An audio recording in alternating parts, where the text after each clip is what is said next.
नमस्कार साथियों, बेस्ट ज्ञान चैनल पर मैं बीरम सिंह आप सभी का स्वागत करता हूं। रोज की तरह आज के इस वीडियो में हम देखेंगे मध्य प्रदेश और देश की अब तक की दिन भर की बड़ी खबरों का सारांश। वीडियो में दी गई जानकारी आपको उपयोगी लगे तो प्लीज़ लाइक ज़रूर कर दीजिएगा। मौसम विभाग भोपाल ने मध्य प्रदेश के बहुत सारे जिलों में भारी वर्षा की चेतावनी जारी की है। वहीं मौसम विज्ञान केंद्र की माने तो बहुत सारे राज्यों में भारी बारिश हो सकती है। मौसम विभाग ने देश के दक्षिण और उत्तर पूर्व में अगले 5 दिनों तक तेज वर्षा की संभावना और अनुमान व्यक्त किया है।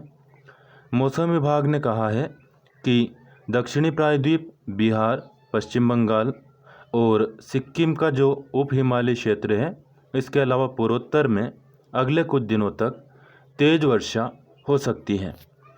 बात कर लेते हैं मध्य प्रदेश की। मध्य प्रदेश में पिछले 24 घंटे के दौरान जिन स्थानों पर भारी बारिश हुई वे है सेंधवा, जहां पर 8 सेंटीमीटर बारिश हुई, चिचोली और जावरा में 5-5 सेंटीमीटर बारिश हुई, मलाजखंड और भीमपुर में 4-4 सेंटीमीटर, ग्वालियर, भगवानपुरा, बुरहानपुर और शामपुर में 3-3 सेंटीमीटर बारिश पिछले 24 घंटे के दौरान रिकॉर्ड की गई है। आगामी 24 घंटे की बात करें तो 1 सितंबर की सुबह तक चंबल और ग्वालियर संभाग के जिलों में कहीं कहीं पर गरज चमक के साथ बौछारें गिरने की संभावना है। मौसम विभाग ने छिंदवाड़ा, बैतूल, खरगोन, बड़वानी और धार जिलों में कहीं कहीं पर मध्यम से भारी वर्षा की संभावना व्यक्त की है। वहीं शहडोल, रीवा, जबलपुर, सागर, इंदौर, नर्मदापुरम और भोपाल संभाग के जिलों में कुछ स्थानों पर गरज चमक के साथ बौछारें गिर सकती हैं। कुछ स्थानों का मतलब है 25 से 50% स्थानों पर। वहीं आगर, देवास, रतलाम, शाजापुर और उज्जैन जिलों में भी कुछ स्थानों पर गरज चमक के साथ वर्षा हो सकती है। जिन जिन संभागों में वर्षा की संभावना है उन संभागों के जिलों के नाम देख लेते हैं। शहडोल संभाग के जिले हैं शहडोल, उमरिया और अनूपपुर। रीवा संभाग के जिले हैं रीवा, सीधी, सिंगरौली और सतना। जबलपुर संभाग में आने वाले जिले हैं जबलपुर, मंडला, नरसिंहपुर, सिवनी, बालाघाट, कटनी, डिंडोरी, छिंदवाड़ा। सागर संभाग के जिले सागर, पन्ना, दमोह, छतरपुर, टीकमगढ़, निवाड़ी। इंदौर संभाग के जिले इंदौर, खंडवा, खरगोन, अलीराजपुर, धार, झाबुआ, बड़वानी, बुरहानपुर। नर्मदापुरम में होशंगाबाद, बैतूल और हरदा जिला आते हैं, जबकि भोपाल संभाग के जिले हैं भोपाल, रायसेन, राजगढ़, विदिशा और सीहोर। इन सभी जिलों में 25 से 50% स्थानों पर बारिश की संभावना मौसम विभाग ने व्यक्त की है। जबलपुर और इंदौर संभाग के जिलों में कहीं कहीं पर बिजली चमकने या गिरने की संभावना है, इसलिए सावधान रहें, सतर्क रहें, सुरक्षित रहें। हरदा, रतलाम, उज्जैन और देवास जिलों में भी कहीं कहीं पर वज्रपात हो सकता है। 2 और 3 सितंबर के मौसम का दृष्टिकोण की बात करें तो लगभग ऐसा ही मौसम बना रहेगा। भोपाल और उसके आसपास के इलाकों की बात करें, भोपाल और उसके आसपास के इलाकों में 1 सितंबर की सुबह तक आकाश में बादल छाए रहेंगे। भोपाल शहर के कुछ हिस्सों में हल्की वर्षा की संभावना है। 16 किलोमीटर प्रति घंटा की औसत रफ्तार से हवा चलेगी। अधिकतम तापमान 31 डिग्री जबकि न्यूनतम 23 डिग्री सेल्सियस के आसपास रह सकता है। साथियों, डेली न्यूज़, करंट अफेयर्स, सरकारी योजना और नौकरी की जानकारी के लिए इस चैनल को आपने अभी तक सब्सक्राइब न किया हो तो सब्सक्राइब जरूर कर लीजिए, यानी सदस्यता ले लीजिए। और ऑलरेडी सब्सक्राइब कर चुके हो तो बेल आइकन यानी कि घंटी का बटन जरूर प्रेस कर देना, ताकि आपको नोटिफिकेशन मिल जाया करेगा। वीडियो में दी गई जानकारी आपको उपयोगी लगे तो प्लीज़ लाइक जरूर कर दे, और अन्य दोस्त जो भी आपसे जुड़े हो फेसबुक या टेलीग्राम ग्रुप के जरिए उनको भी शेयर करें। आपके प्रश्न या सुझाव कमेंट करके हमें बता सकते हैं। मुख्यमंत्री शिवराज सिंह चौहान ने हाल ही में विदिशा जिले में 11,03,15,000 रुपये की राशि अंतरित की है। मुआवजे के तौर पर फसल मुआवजा और राहत राशि का वितरण मुख्यमंत्री ने किया है।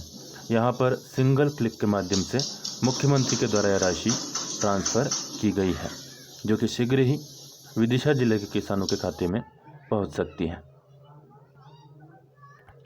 ये जो फोटो आप देख रहे हैं बीच में, ये है गौतम अडानी।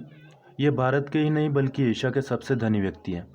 अब वह कामयाबी की नई इबारत लिखते हुए दुनिया के तीसरे धनी व्यक्ति हो गए हैं। गौतम अडानी की संपत्ति 137 अरब डॉलर हो गई है। ब्लूमबर्ग बिलियनियर इंडेक्स के मुताबिक इस साल अब तक उनकी संपत्ति में 60.9 अरब डॉलर का इजाफा हुआ है। तो याद रखिए, दुनिया में केवल 2 ही व्यक्ति हैं जो कि गौतम अडानी से आगे हैं। तीसरे नंबर पर है गौतम अडानी, जो कि भारत के हैं। इन्होंने मुकेश अंबानी को काफ़ी पीछे छोड़ दिया है। तो भारत के सबसे धनी व्यक्ति ही नहीं बल्कि पूरे एशिया के सबसे धनी व्यक्ति है गौतम अडानी। गणेश चतुर्थी पर सभी देशवासियों को हार्दिक शुभकामनाएं, बहुत बहुत बधाई। प्रथम पूज्य भगवान गणेश सब पर कृपा की वर्षा करें। सिद्धि विनायक का आशीर्वाद पूरे प्रदेश और देश की जनता पर बरसे। सब सुखी हो, सब निरोग हो, सबका मंगल हो, सबका कल्याण हो। यह थी मुख्यमंत्री शिवराज सिंह चौहान की प्रदेशवासियों को गणेश चतुर्थी की शुभकामनाएं। आप सभी को मेरी ओर से भी बहुत बहुत शुभकामनाएं, हार्दिक बधाई। दूध उत्पादन में भारत का कोई सानी नहीं है। विश्व में नंबर 1 है दूध उत्पादन के मामले में भारत। भारत दुनिया का सबसे बड़ा दुग्ध उत्पादक देश है और दुनिया भर के दूध उत्पादन में 21% की हिस्सेदारी रखता है।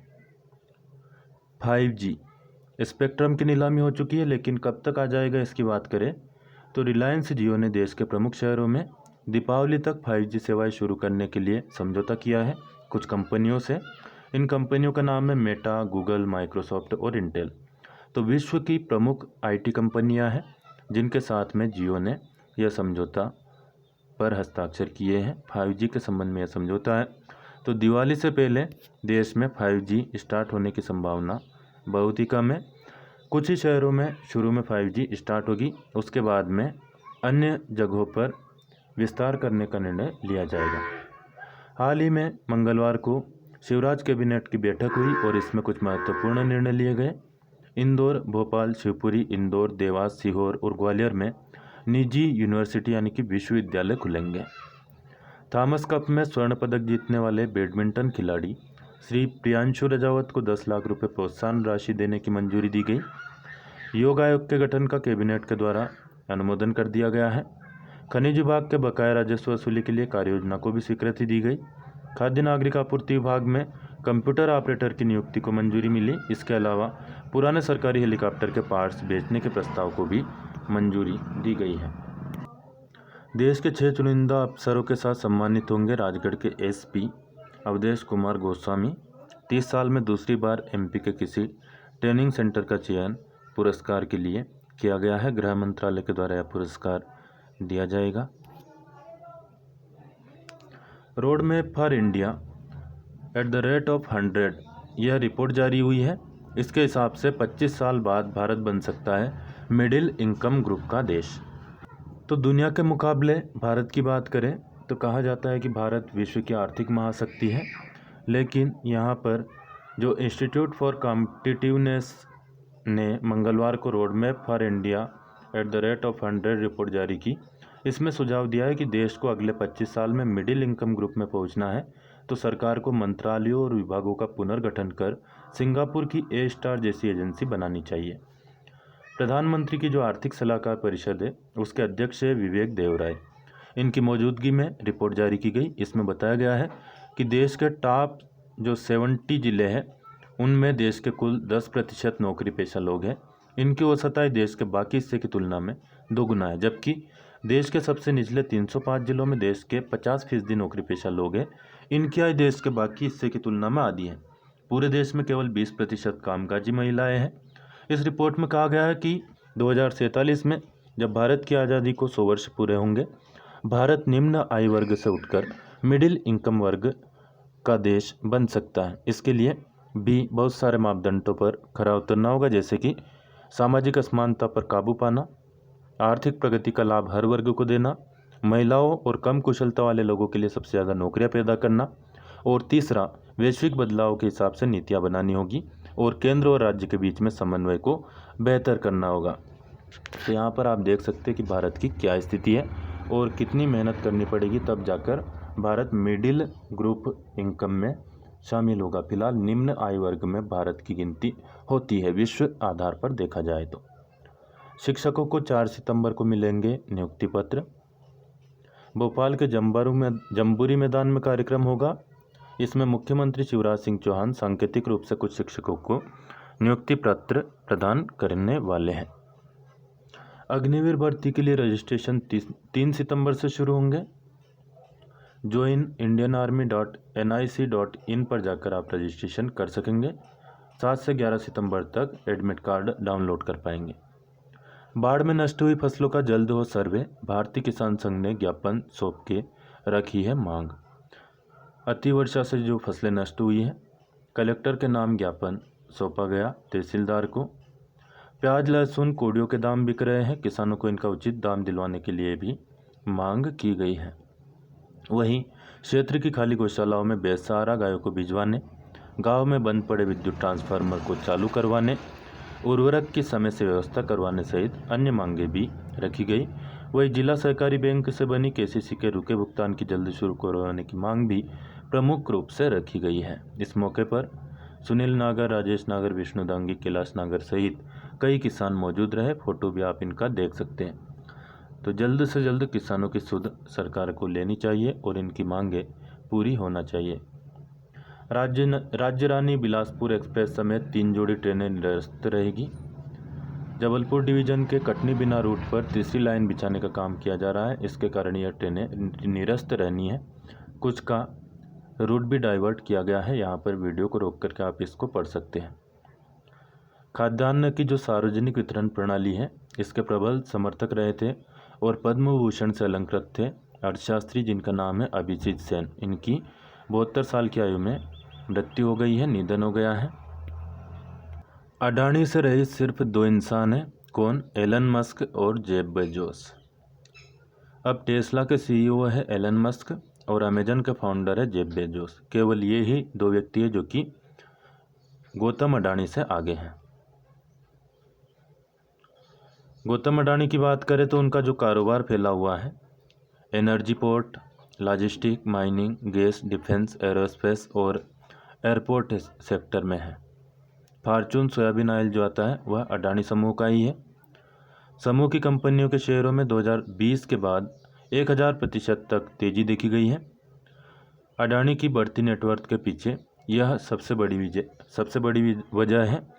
तो शेयर मार्केट का बड़ा योगदान है इनकी इनकम बढ़ाने में। मध्य प्रदेश के जो कृषि मंत्री हैं श्री कमल पटेल, इन्होंने दिल्ली में केंद्रीय कृषि सचिव श्री मनोज आहूजा से कृषि से संबंधित विषयों पर विस्तृत चर्चा की। उन्होंने आश्वस्त किया कि मूंग खरीदी की मात्रा प्रति किसान 25 क्विंटल से बढ़ाई जाएगी और 40 क्विंटल तक करने के आदेश जल्द ही जारी कर दिए जाएंगे। इसके अलावा मध्य प्रदेश से प्याज और लहसुन निर्यात के संबंध में भी चर्चा की गई है। आपने बहुत सारे वीडियोस में देखा होगा कि किस प्रकार से किसान प्याज और लहसुन को नदियों में बहाने के लिए मजबूर हुए हैं। चना के निपटान और पीएसएस के तहत तुअर, उड़द और मसूर के संबंध में कैबिनेट ने महत्वपूर्ण फैसला लिया है। खरीद सीमा को मौजूदा 25% से बढ़ाकर 40% करने की भी मंजूरी केंद्र सरकार ने दे दी है। तो कैबिनेट ने रियायती दर पर चना और दाल के इस्तेमाल करने को मंजूरी दी है। इससे चने के भाव में कुछ इजाफा देखने को मिल सकता है, किसानों को फायदा हो सकता है। यह थी दोस्तों मध्य प्रदेश और देश की तमाम बड़ी खबरें। वीडियो में दी गई जानकारी आपको उपयोगी लगे तो लाइक और शेयर करना बिल्कुल न भूलें और चैनल को सब्सक्राइब जरूर कर लीजिए, अन्य दोस्तों को भी शेयर करें। धन्यवाद। जय जवान, जय किसान, जय हिंद, जय भारत।